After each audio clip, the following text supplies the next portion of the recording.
time to discuss about youth in Africa. We had enough time to digest what we can do for our youth so that they will be confidently coming into agriculture. We also try to think about the mindset of the youth in agriculture, especially in the African continent. We also think of what are the limiting factors that's hindering the young people to come into agriculture. So I think we'll get all this while we keep on discussing, but for now, I just beg for your attention so that we can continue, and then we'll get enough time again to have some of the discussions so that we'll be in the same page, and at the end of the day, we'll bring more youth into agriculture. So thank you everybody for the contribution. Thank you everybody for such nice discussions and fruitful discussions. So over to you. You're welcome. Hello, can you hear me? Good afternoon, everybody, and welcome back to those who joined us for our last session. Can I see if there's anybody new in the audience that's joining for the first time this afternoon? If you could raise your hand. Okay, amazing. So I'm not going to cover everything that we've done because a lot of people it will be repetitive for, but today we have young people on the stage. We have a full panel dedicated to and run by and organized by young people. And we're going to be discussing how we can build partnerships with these young people to transform our agri-food systems. You've got 3 change makers in front of you here today, and for those of you that didn't come to the last session, we had 3 other change makers with us too, and all of us here are part of what's called the Engine Network, and that's the next generation of agriculture impact network, and it's basically a movement that is pulling people from around the world together, and their ideas, their enthusiasm, and empowering them to have an impact on agri-food systems, to have a voice at the decision-making table, and partnering with lots of people. And hopefully, maybe some of yourselves might want to partner with some of these amazing young people here today. So in the last session, I'll introduce myself very briefly. A lot of you have heard this before, but I'm also an Engine ambassador, but I'm also an agricultural storyteller. And it is my absolute privilege that I get to meet young people from around the world and share their stories, and often it's people's voices that aren't often heard, and I try to provide them with a platform, whether it's on television, radio, or in print, and I'm really excited today that this platform is happening during these panel sessions. But just to recap briefly and set the scene for some of the last things we've been talking about, we've been discussing how do we change the narrative around young people within agriculture. We've been hearing during the conference that so many young people don't feel proud to be associated with this industry. And I believe, these panelists believe, that it's the young agricultural leaders that are going to empower a movement. And we had a really good question from a lady who's not here, that was in the last session. And she reminded us that not everybody is in the room today, and I think that's really, really important. And there's a lot of young voices who are not being included. I think it's very important that we go out into our communities and we find ways to engage with more people in that movement. And a lot of that is going to come down to the theme of today, which is around partnerships. And already we had some amazing contributions in the last session about people who are visibly and practically already engaging with young people. So I look forward to hearing some of your examples throughout. But now enough from me, and we're going to introduce our wonderful panel. Okay, so first up today, we have Jean-Claude Niyomugabo, who is an Engine ambassador from Rwanda. He's a farmer, an entrepreneur, and a social media influencer, and is the CEO of Speak Farms. He is passionate about changing the negative narrative of agriculture for African youth by leveraging the power of digital platforms to showcase what is going on across the agricultural value chain, with the aim of helping young people to turn agriculture into a profitable business venture. Jean-Claude.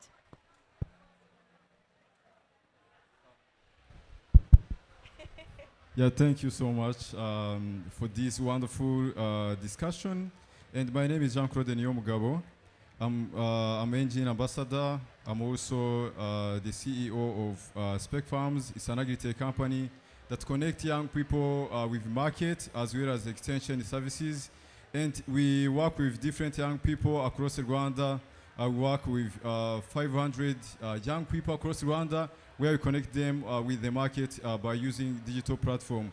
It's a pleasure to be here and to learn from other speakers as well as sharing my experience regarding the realities in agriculture. Thank you so much. Thank you, Jean-Claude. And Jean-Claude is, he's being very humble, but he's an absolutely wonderful agricultural communicator, and I'm sure he'll share with you his digital platforms to follow his journey. But next up, thank you, Jean-Claude, we have Grace Tiwari, who is a passionate activist for sustainable agriculture and food security from Nepal. She's leveraging her expertise in agronomy, entomology, and women-friendly mechanization practices to support agriculture and livelihood development within rural communities of Nepal. She's currently pursuing her master's degree at Oregon State University and has previously been engaged with the Food and Agriculture Organization of the United Nations as a sustainable agri-mechanization intern. Grace.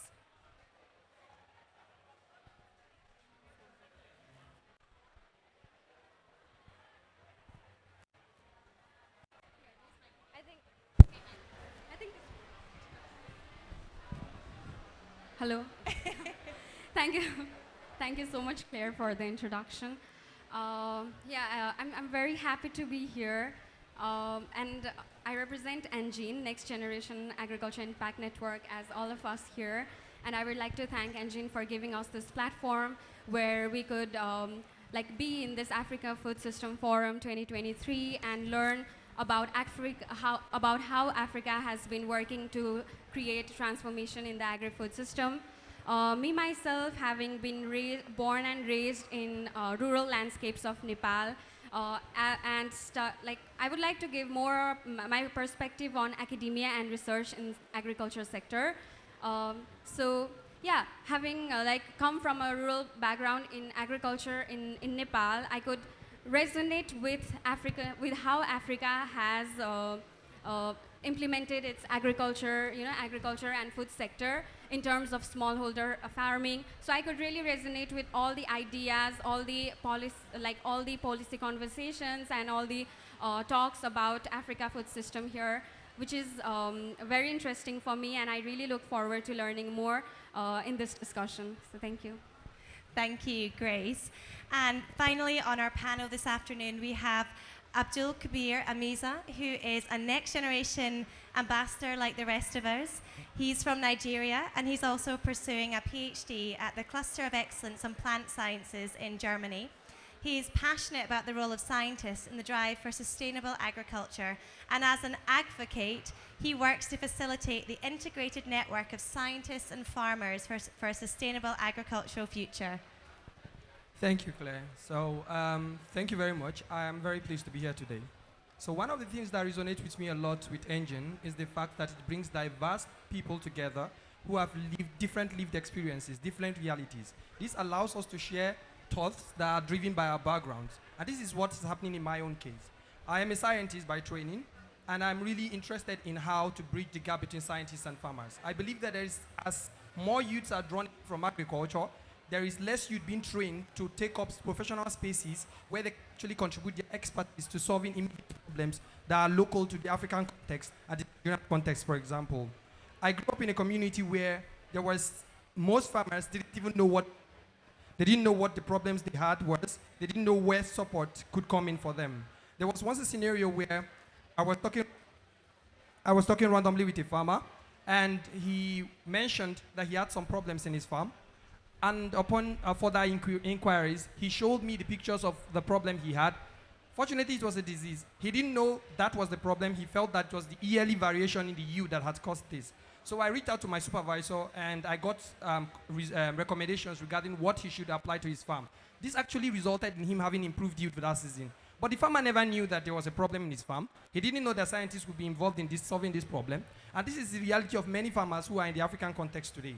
But beyond that, I am also thinking about the idea that, just like I earlier told you, as we train less scientists, less youths, as more youths move from the agriculture, you have less training for scientists. And what this means is that when we have problems, like for example, I will refer to the context that happened in Ireland in the past. There was a potato blight disease that called the popular Irish famine. It killed over 1 million people because initially they didn't know how to solve it, they didn't know what to do about it, And this is the reality of what could happen if we expose ourselves to these realities that our system is being challenged with, which is the fact that we now have very low capacity or capable individuals who are highly trained to tackle immediate problems that are local to our continental context or national context. So as someone who is really passionate about agriculture and working with Engine, and somebody who is also having a scientific training background, I'm really passionate about bridging this gap, and this is what my work is mostly reflecting. Thank you, Kile. Thank you very much. It's quite amazing when you think of the diversity of our panel and the jobs that exist within agriculture for young people as well. I think traditionally we often see, when we hear about farmers, we're picturing someone out on the ground, but there's so many people, as you're highlighting, Abdul, just now, that are involved in such important roles within the industry. What I'm going to do now is we're going to open up a conversation. What we did in the last session, which was wonderful, is that we did some questions to our panelists, but I also asked a question to the audience, and it was about how you, as individuals or as organizations, can support the young people, the future of the agricultural system. I'd love to hear some examples perhaps from the new members within our audience. I'll come to you at the end. But do raise your hand if you'd like to ask a question. But I'm gonna kick off because I would love to ask each of you, what is your daily inspiration and what motivates you to become a change maker? Jean-Claude. Thank you so much. This is a wonderful question that I think that I can try to, to answer. So regarding my motivation for agriculture is my parents are farmers, small-scale farmers like others in Africa. And when it comes to the small-scale farmers, most of them in sub-Saharan Africa, 80%, they produce 80% of the food which are consumed by the people in sub-Saharan Africa. Which means that when it comes to the smaller farmers, they mean everything when it comes to the food. And being born from small-scale farmers, I tried to look at what can I do for the small-scale farmers. And from that, I attended the university so that I can learn about agriculture. I did a Bachelor's of Sciences in Conservation Agriculture, but my focus was not about agriculture. It was about agribusiness. Agriculture is a sciences, but when it comes to getting money, making an impact, you can start about agribusiness. So I went to learn more about agribusiness, but because I was a student, I tried to look what can I do to make sure that maybe I can give the impact before I graduate. From that time, I tried to use social media to make sure that I can help other young people to know that they can turn agriculture into a profitable business ventures. From that, I tried to share different perspectives about agriculture, how young people can grow crops, how they can market their produce, and how they can attract the investors. For the first time, I created a company which is called Spec Farms. And from that, we started production where we produced French bean and sweet potatoes. From that, we tried to make sure that we can do it in a way which is profitable, in a way that can generate money.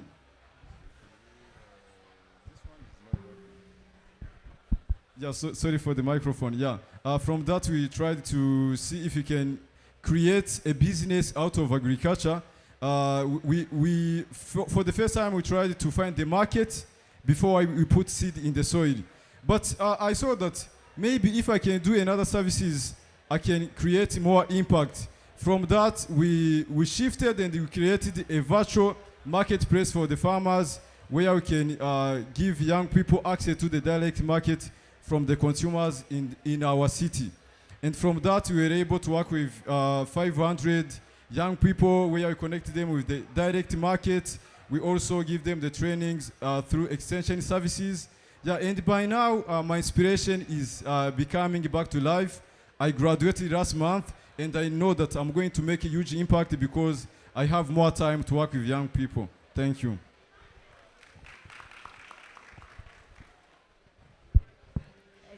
I think I'm working in.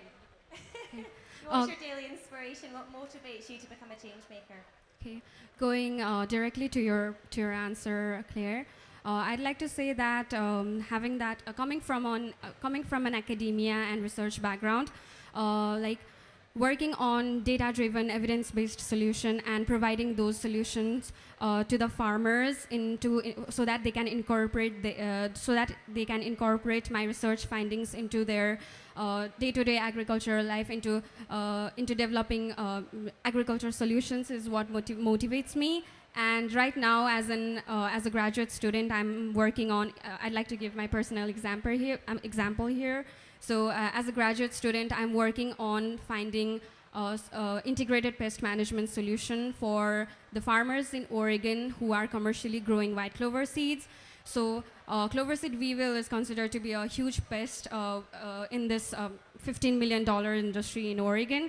So, and they are facing this massive issue of insecticide resistance. So yeah, I'm working on lab and field environment, doing all the experimental trials, and then finding out solutions, like, taking multiple years data, analyzing them, and then working. And then I've already found the solution. Like, we have already discovered the result for that problem. So, and then we have also published the extension paper so that farmers can have an easy access to our results. So yeah, and then they're incorporating the results into their farm, which is what motivates me. And yeah, I hope to keep doing that and bridging the gap between scientific findings and then providing those solutions to the farmers. So that is what motivates me at the moment. Thank you. I think a round of applause for the impact you're making already on so many people, Grace. Abdul, what is your inspiration? Yeah, so I think our realities are different, unique, and this is the good thing about it. Because I think, reflecting on it now, I think my journey to agriculture and change making in agriculture was not a direct one. So I studied plant biology for my bachelor's degree. And while I was doing that, it suddenly occurred to me that in some level and capacity, I could offer advices to farmers because I was dealing with the biology of plants and they had some problems with that. This was initially my opening path to agriculture. And then I traveled out of the country to Germany, and the reality was different. Why? Because I started realizing that scientific trainings, if you go out of the country to get scientific trainings, you get to work with the interest of your funders. Because obviously they want you to work with specific crops, they want you to work with specific context, they want you to do certain things. And you are bound by what you have to work with. But this is not supposed to be the case, right? Because if you want to build local capacity to solve problems, they should be using the research to solve immediate problems that are peculiar to them. So I'm not saying that it is wrong that this is happening, but I'm saying that I started to see the gap that was there. I started to see that even the small number of youths that were interested in agriculture, if they want to get the trainings they require, they have to move grounds. And if they move grounds, they are exposed to a different reality and they start working in a different system that doesn't allow them to build capacity to solve problems in their home country or in their home institutions. This really baffled me. So as someone who has really been, all my life, I've always been interested in doing more than academics and my scientific training. So during my bachelor's, I was also very engaged as a one champion in Nigeria. So we're like 60 change makers who were passionate about solving poverty and food nutrition problems. But the reason why I always set myself on this path was because I believe that my change should be beyond what I do in the lab. And this is why also I currently work with the American Society of Plant Biologists as a plantain fellow, because I'm working to communicate findings of researchers to farmers, because I believe that more efforts by scientists should be societal problem driven and not really publication driven. This is a narrative I'm seeking to change, not because I see it naturally wrong. Okay. So not because I see it as naturally wrong that have been driven by publication, but because I see it as important that scientists are able to move the data we have from the lab towards the societal context to solve immediate problems. So my motivation every day is the need to really ensure that I bridge this difference and knowledge gap between scientists who are actually striving to be in agriculture, but have to move to the move across the continents or the countries to really get the trainings they require, and the scientists who are in local capacity. And to do this, I'm actually starting up an idea which is actually meant to really transfer the knowledge we are getting outside the country towards building local capacity in our country. I'm already doing this and I'm hoping to upscale in the coming years, but this is actually what inspires me every day, and so hopefully I'm able to bring a solution for this. Amazing. Thank you, Abdul. I think you can all agree the passion coming from our panelists up on the stage. They are incredible individuals who are already giving so much back, even though they're young, and it just goes to show as well that age is only a number, and the impact you're already having in your own communities is incredible. Is there anybody in the audience who'd like to ask a question? Anna? If we can get a microphone over to you. Anna here.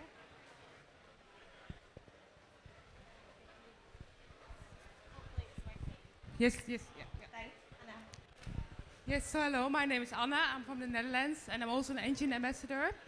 And well, today we talk a lot about how to engage with youth and how to give youth a stage.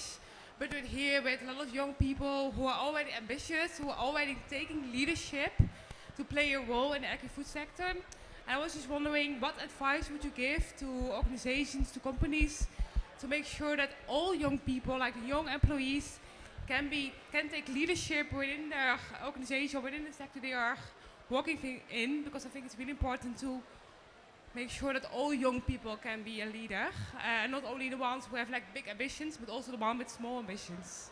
So what tip would you give to those organizations with a lot of young employees? That's an amazing question. Thank you, Anna. Who would like to take that? Grace, you look like you're excited for that one. Thank you for your question, Anna. So, yeah, giving opportunity. Maybe I'll just. Anyway. So, talking about providing opportunity to the people who are less fortunate, or like coming from, like underprivileged background where they don't have opportunities.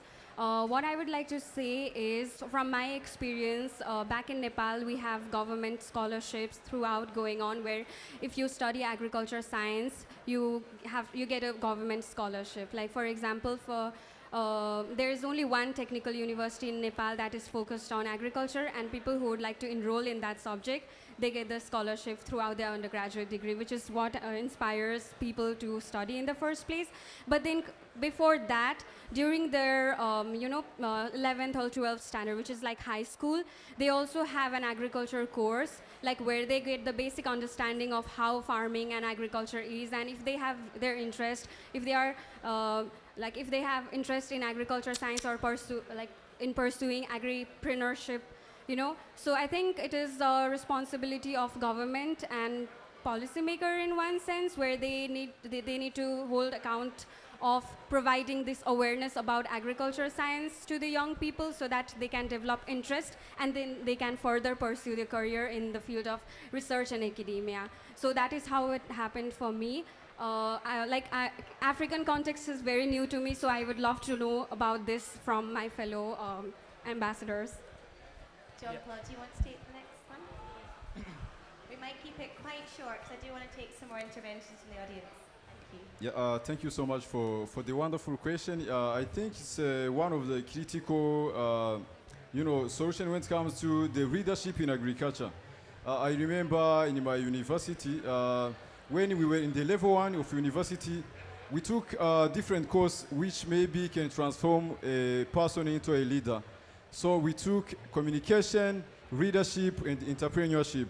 And when the young people have that kind of skills, they can be a leader. Some of the farmers, they don't know how to use different technologies. They don't know how they can get that knowledge. But when the young people are trained, when the young people have the leadership skills, have communication skills and entrepreneurship skills, they can help those small-scale farmers who didn't get a chance to go to the university. So as Grace said, it's an opportunity, and it's a responsibility for the government, private sectors, to make sure that they can invest in education for the young people, but in a way that turns them into the future leader of tomorrow. Thank you. Yeah, I actually really agree with them. I think it's really nice thoughts that have been shared by the panels. In addition, I would like to say, if your question was that how those industry really engage young people to take up leadership, I would say that it's important that industries actually incorporate training programs for these young leaders. Because if you want to inspire them to take on leadership, they need to be equipped with the tools to really be prepared to take up that. And also, I would also advise maybe industry should actually give them opportunities to thrive. Like if you had a list of 3 tasks that need to be done, and there is one task that you you could start by pairing these young people with mentors within the organization to already start guiding them into how to carry out these tasks so that they can be well prepared to take on this task. So what my advice would really rally around would be about training programs and giving them the enabling environment to really have to take on these tasks and really perform to their capacity. And I believe this will really inspire a lot of young leaders to take up leadership in industry and in societal context. Thank you, Abdul. I'm now going to turn to the audience first, though, and if you remember, my first question I posed at the start of the session is what yourself as individuals or organisations are doing to support and partner with young people. Is there anyone who'd like to share? It has to be quite brief if that's okay. If anyone would like to share some of their stories. Lady at the back, thank you. Okay, good afternoon. My name is Marcelina Biro. I'm the founder of a local NGO here in Tanzania called Kijana Jasiri Resilience Organization. And this is very brief that I want to share with the young ones who are energetic and really innovators. I see the passion, and I'm very glad when I see you giving very good inputs about agribusiness. So to share a little bit about what we do and what we can offer to the young people is we realized that the effort in the previous years were more of bringing the young people to the table, having them in conferences, but does it have impact just having them holding seats? So our intervention is more on the mindset, behavior change. How do they come to the table? So we build their capacities. We give them resilience training. We ensure that they have the three components: I am, I have, and I can. So they choose agriculture, they choose the future. Thank you. Amazing, thank you. I'm now going to I'll take a few questions at once and we'll see if we can summarize them. Who's first? Tell us who you are. Sorry? Tell everyone who you are. Okay. Hello, thank you, moderator, and welcome. Hello, the honorable panelist. Okay, I am Tushar. I am an engine ambassador, and I am from Bangladesh. So it's not a question. Basically, it's a fact of interest that I wanted to know from you. That is, women and youth are now growing themselves as an entrepreneur nowadays. If we look back from now 5 years ago, the number of entrepreneurs are quite less than now. So they are growing themselves, which is an appreciable thing. But if we look to Africa, the entrepreneur, most of them are contributing in the agricultural sector. But if we count the whole world and the other continents, the entrepreneur, they are more interested in the business, architecture, engineering sector rather than the agricultural sector. So what is your thoughts, or what is your words for them to grow themselves as an agri-entrepreneur, and how they're going to be benefited if they become themselves as a agri-entrepreneur? So this is the thing. Thank you. Amazing, thank you. I'll take another question as well. Hi, I'm Josie. I'm also another engine ambassador. But I'd actually, besides talking about opportunities, I'd like to understand your perspectives on the limitations of implementing genuine actions by youth for agriculture.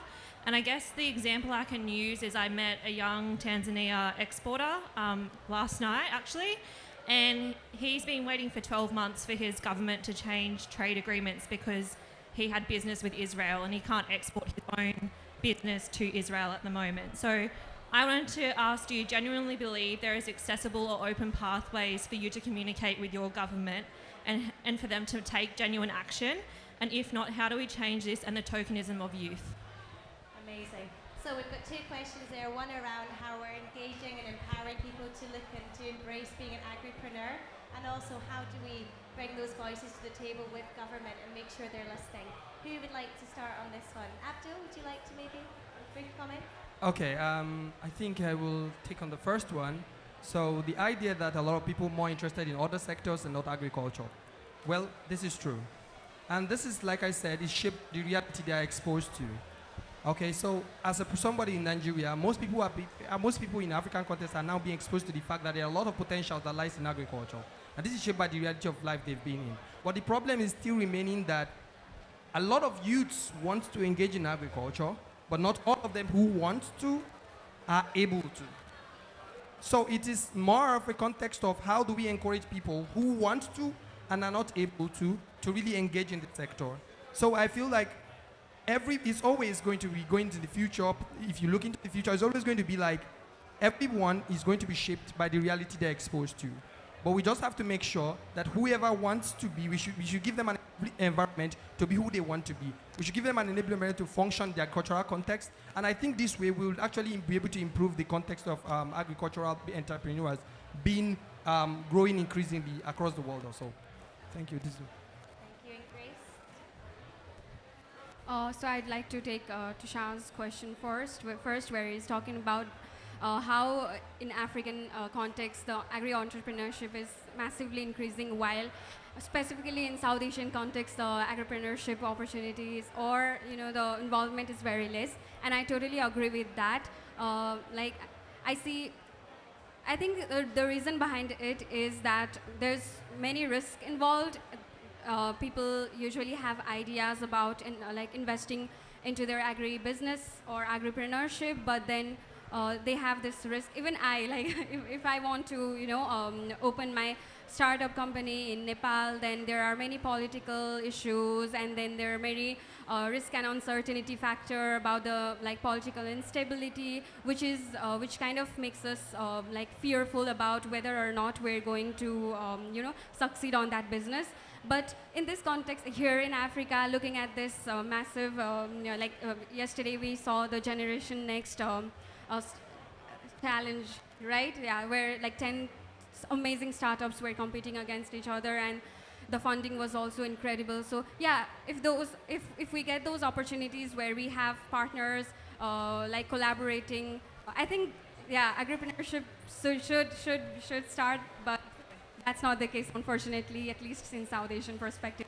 And then coming back to Josie's question of what we can suggest in about the person who wanted to yes. It's about how do we open those conversations and that engagement with government and different people, and so we can get more of a voice at the decision table. Yeah, so I think there are various while providing market access to different continent or different international regions, what I've seen or what I've read is there is lots of phytosanitary measures and policy involved. So if they're the phytosanitary, I think it's all about policy, and I think us as an youth, what we can do is raise voice and then talk about it and then discuss about it, and then have our voices heard to those government or policymakers who need to address this question. So. Yeah, thank you so much for the wonderful question. When it comes to Tushar,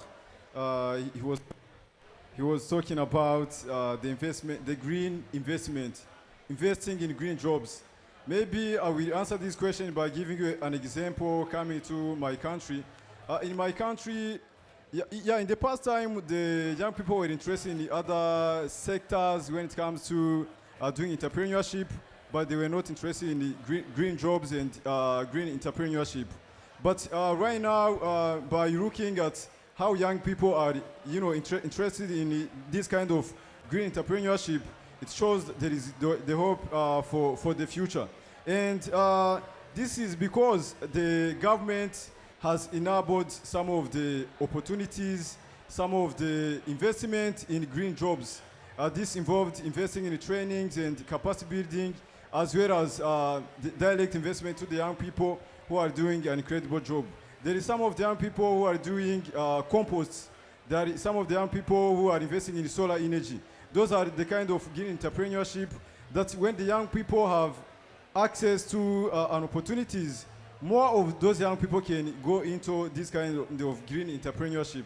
But as you know, there is a lot of risk when it comes to, for example, agriculture. There is a lot of risk, climate change, some of uncertainties, which limit young people to invest and do entrepreneurship in this kind of green jobs. But I think when there is a light investment, when there is a light opportunities, they can invest in this one. Coming to Kreia, coming to the Tylo question, I think when you bring young people into the table of the one who took the decision, they can bring the fresh idea and fresh perspectives on what can be done for those young people. Like bring them into the association and hearing what is their challenges and opportunities can solve that challenges of helping them to make sure that they can get access to different opportunities that are available. Thank you. Thank you so much. Oops. Yeah. Briefly? Yeah, briefly, yeah. So quickly for Josie's question, because I didn't have time to address that, for your thoughts about how to really get more youths involved in making this, creating environment to enable them to function properly. I personally was part of the panel that actually contributed to this development of the stakeholder consultative budget of 2021 agricultural sector for Nigeria. And I think what we can do to really encourage more young people to, take part in these processes is actually to create more youth organizations who are empowered to be able to speak on these platforms, right? I was empowered because I was part of an organization that allowed me to really speak with stakeholders and really deliberate on these policies. So I really think encouraging more formation of youth organizations that are supported by government and necessary bodies will really encourage more youth participation. And quickly for the Asian context, I just want to put it close to it. I think that also like agriculture looks different on different countries and different continents. The way it looks here in Africa is different from the way it looks in the Asian context. And I think what we can do to really encourage them is to bring agriculture, let it be more visible to them. I think for an African context, it's easy for you to walk through your neighbor's house and see a farmer growing a crop there, but it's not so easy if you are in Europe, for example, where everything is like so structured and all that. So we really need to give them the opportunity to really see this thing firsthand and really get experience to exactly what agriculture actually looks like. And I think by bringing this reality to them, we would encourage more ag-tech solutions and agripreneurs. Thank you. Thank you very much. And even just that question really ties back to why we're actually having this conversation today. It's about developing partnerships with some of you in the audience and more widely. And actually, like Engine Network that we're all a part of, it's given us a platform to be in the room with the leaders. Like Josie's asked, how can we have that direct communication with our leaders? Tomorrow, Janira, one of our ambassadors, is going to be on a panel with the President of Tanzania. I mean, that's an incredible opportunity. And actually, through these partnerships, we can give people opportunities to come onto panels, to meet with people. We've all had these points over the last couple of days where we've had chance encounters of people that otherwise you might not be able to have that choice. So I think it's really important to keep embracing those partnerships. But I'd just like to, I'm sorry to run over time again, but there was so much passion in the panel, and I'm sure you were all engaged in everything that we've been discussing. But a huge thank you to our panel. You've been wonderful today. Can I have a round of applause, please? And if anyone would like to hear more about the Engine Network that we're all representatives of, there's 15 of us here at the conference, do please stay behind and have a conversation with anybody if anyone would like to talk about a partnership. Thank you all so much for attending. Thank you so much for moderating. Thank you so much all guys for coming to the sessions. It has been amazing discussions, youth talking to the youth about youth. So thank you so much. Let's keep on chatting. Post wherever you want to post so that at least the other young people can see and follow up what is happening and how they can get in.